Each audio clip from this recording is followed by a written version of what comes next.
बिस्मिल्लाहिर्रहमानिर्रहीम अस्सलाम वालेकुम। Welcome to my channel literature with WB।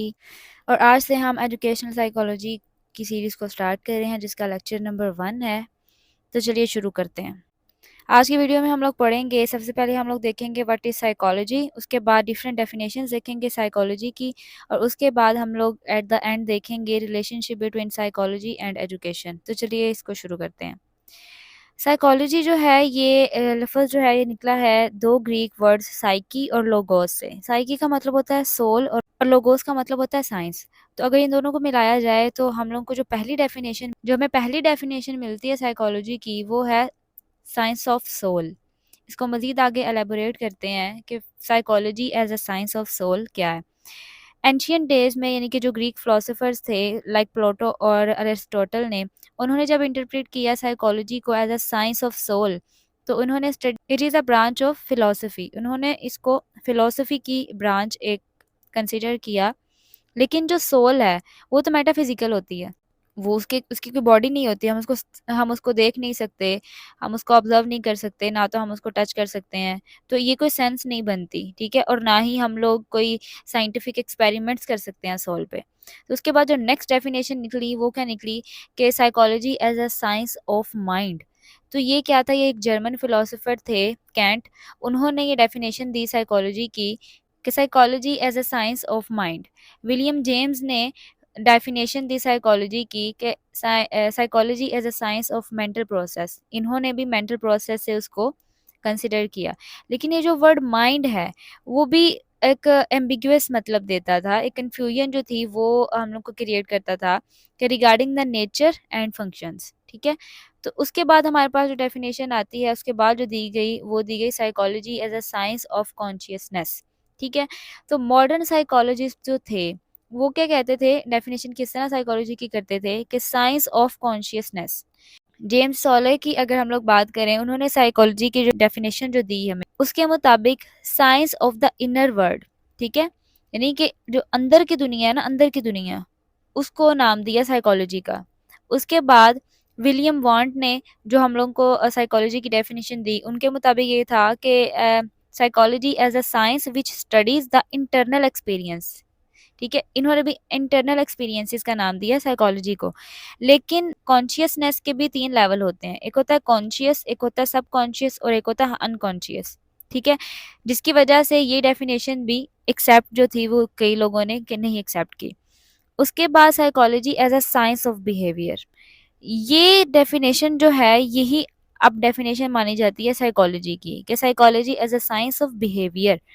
Eight the beginning of 20th century जब psychologist ने मज़ीद साइकोलॉजी को एज अ प्योर साइंस के तौर पर डेवलप करना शुरू किया, उस पर काम करना शुरू किया, तो उन्होंने उस वक्त डेफिनेशन दी साइकोलॉजी की कि साइंस ऑफ बिहेवियर। अब साइकोलॉजी की अगर वैसे बात करें ना, तो साइकोलॉजी का क्या मतलब है कि अंडरस्टैंड करना और एनालाइज करना बिहेवियर को, ठीक है। और बिहेवियर का क्या मतलब है, बिहेवियर रेफर्स करता है किसी भी ह्यूमन एक्शन को, रिएक्शन को, या फिर उसके रिस्पॉन्स को जो कि ऑब्जर्वेबल हो, ठीक है, उसको हम लोग बिहेवियर का नाम देते हैं। और यही चीज़ जो है ये बिहेवियर को हम लोग अंडरस्टैंड करते हैं, उसका एनालिसिस करते हैं किसमें, साइकोलॉजी में, ठीक है। और ये जो बिहेवियर की टर्म थी ये फर्स्ट टाइम किसने इंट्रोड्यूस करवाई, JB वॉस्टन ने अपने साथियों के साथ मिलके। अगर हम एक और डेफिनेशन की बात करें तो अकॉर्डिंग टू RS वुडवर्ड्स, उन्होंने क्या बोला कि first psychology lost his soul, ठीक है। सबसे पहले क्या, क्योंकि सोल पे बात हुई कि science of soul, and then it lost its mind. उसके बाद माइंड पे बात हुई थी तो जाहिर माइंड को भी रिजेक्ट कर दिया गया। And then lost is consciousness, consciousness वाली डेफिनेशन को भी रिजेक्ट कर दिया गया।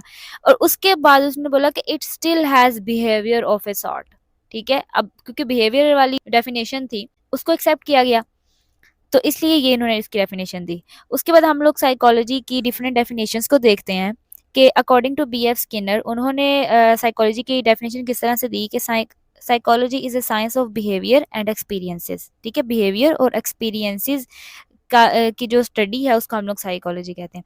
उसके बाद क्रो ने क्या बोला कि psychology is a study of human behaviour and human relationship, ठीक है। उसके बाद हमें एक और डेफिनेशन मिलती है कर्ट कुफका के नाम से। उन्होंने क्या डेफिनेशन दी कि psychology is a scientific study of the behaviour of living creatures in their contact with the outer world. ठीक है, कि इन्होंने यहाँ पे इंडिविजुअल की बात की कि हर एक लिविंग क्रिएचर जो भी है उनका जो कॉन्टैक्ट होता है उनकी बाहर वाली दुनिया से, उसका नाम है साइकोलॉजी। नेक्स्ट हम लोग बात करते हैं relationship between education and psychology. Psychology और एजुकेशन जो है ये बहुत क्लोजली रिलेटेड है एक दूसरे के। कैसे? क्योंकि एजुकेशन जो है ये मॉडिफाई करती है हमारे बिहेवियर को एक डिज़ायरेबल डायरेक्शन की तरफ। ठीक है, अब बिहेवियर मैंने पहले बताया कि वो क्या होता है कि एक ये रेफर करता है कि एक ऐसा एक्शन, रिएक्शन या फिर रिस्पॉन्स किसी भी ह्यूमन का जो कि ऑब्जर्वेबल होता है, उसको हम लोग बिहेवियर का नाम देते हैं। और जो बिहेवियर है उसको किसी डिज़ायरेबल डायरेक्शन की तरफ मॉडिफाई करना, ये एजुकेशन होता है। और साइकोलॉजी क्या है कि साइकोलॉजी जो है वो स्टडी है बिहेवियर की, और या फिर दूसरी तरफ साइंस ऑफ बिहेवियर इसको बोला जाता है। तो इन दोनों में बिहेवियर की तरफ जो है उनको मॉडिफाई किया जाता है। तो इसका मतलब ये आपस में इस तरह से बहुत ज़्यादा क्लोजली रिलेटेड है, लॉजिकली एक दूसरे के साथ बहुत ज़्यादा रिलेटेड है। मज़ीद अगर हम लोग इसको एलेबोरेट करें, जो मॉडर्न कॉन्सेप्ट है ना एजुकेशन का, ये चेंज हो गया है किस तरह से, लर्निंग सेंटर से लर्नर सेंटर्ड की तरफ। जो पहले एजुकेशन थी, जो ट्रेडिशनल एजुकेशन थी, उसमें क्या होता था, उसमें एजुकेशन का सिस्टम था वो लर्निंग सेंटर्ड था।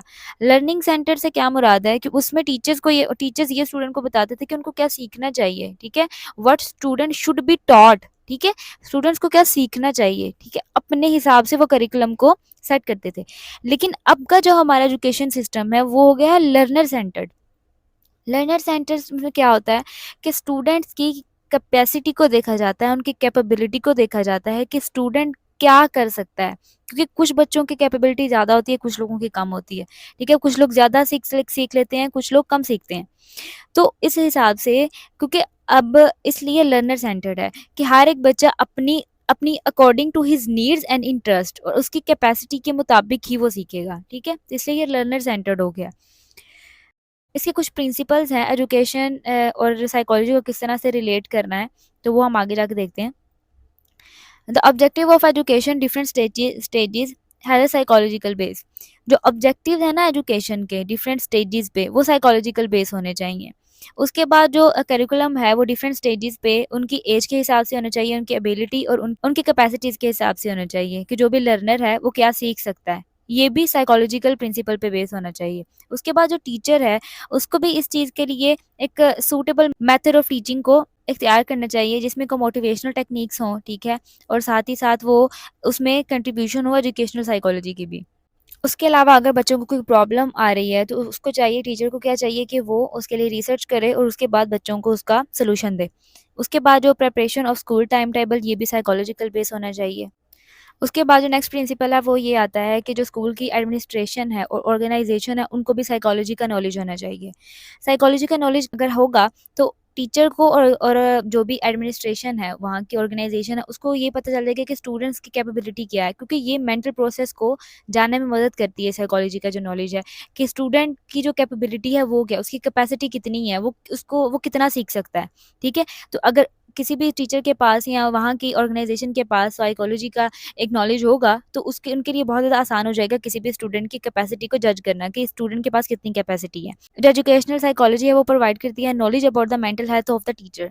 उसके बाद जो सारे जो ऊपर वाले जो भी हमने प्रिंसिपल्स पढ़े उन सब की बात करें तो उन सब का एक ही जो है वो निकलता है कि अगर स्टूडेंट को हम लोगों ने एक बेटर एनवायरनमेंट प्रोवाइड करना है तो उसके लिए क्या होगा कि स्टूडेंट को पार्टिसिपेट करें क्लास में। ठीक है, और हर एक इंडिविजुअल बच्चे पर ध्यान रखा जाए। साथ ही साथ ग्रुप एक्टिविटीज़ हों और उनको कहा जाए कि ये आप खुद करें। टीचर जो है वो उनको करके दे, बल्कि उनको ये बोला जाए कि आप लोग ये खुद करें। ठीक है, और ये सारी चीज़ें जो है वो ये साइकोलॉजिकल बेस होनी चाहिए। जो आजकल का हमारा जो सिस्टम है, एजुकेशन सिस्टम है, ये हम लोग साइकोलॉजी के बगैर बिल्कुल भी इमेजिन नहीं कर सकते। तो ये था आज का लेक्चर जिसमें कि हमने साइकोलॉजी के बारे में पढ़ा और एजुकेशन के बारे में पढ़ा, उन दोनों का रिलेशनशिप क्या है उसके बारे में पढ़ा। तो इंशाल्लाह नेक्स्ट वाली वीडियो में हम लोग मज़ीद टॉपिक्स को कवर करेंगे। तो तब तक अपना ख़्याल रखिएगा। अल्लाह हाफ़िज़।